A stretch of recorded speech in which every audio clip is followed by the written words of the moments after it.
Hello అందరికి వందలు ఎలా ఉన్నాను. నేనైతే చాలా బాగున్నాను. ఏంటి జాగ్రత్తగా బాక్స్ ఓపెన్ చేస్తాను అనుకుంటున్నారా?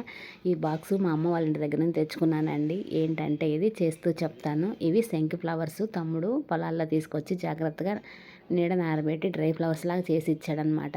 వాటిని తీసుకొచ్చి ఇలాగ వేడివేడి నీళ్ళల్లో వేసి మంచిగా మరిగి కలర్ అంతా చక్కగా చూడండి ఇలా వస్తుంది. ఇలాంటప్పుడు కొంచెం షుగర్ కూడా వేసి పక్కన పెట్టేసుకొని ఈ సిరప్ని 15 డేస్ వరకు స్టోర్ చేసుకొని పక్కన పెట్టుకోవచ్చు. మనకు కావాల్సినప్పుడల్లా కొంచెం సిరప్ వేసుకొని కొంచెం సబ్జాలు అలాగే కూల్ వాటర్ వేసి టేస్ట్ కోసం కొంచెం హనీ నిమ్మరసం కూడా వేసుకొని అయితే హెల్త్ అలాగే టేస్ట్ కూడా చాలా బాగుంటుంది.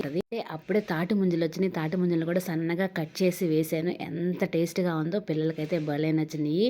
తప్పకుండా మీరు కూడా ట్రై చేయండి. రెస్టారెంట్స్లో దొరికే ఫ్యాన్సీ డ్రింక్ లాగా ఉంది. అంత టేస్ట్గా ఉంది. చూడటానికి కూడా కలర్ఫుల్గా ఉంది. పిల్లలకు మాత్రం తప్పకుండా నచ్చుతుంది. మీకు ఎప్పుడన్నా శంకు ఫ్లవర్స్ కనబడితే ఇలా ట్రై చేయండి. నచ్చితే చిన్న లైక్ ఇవ్వండి ఫ్రెండ్స్.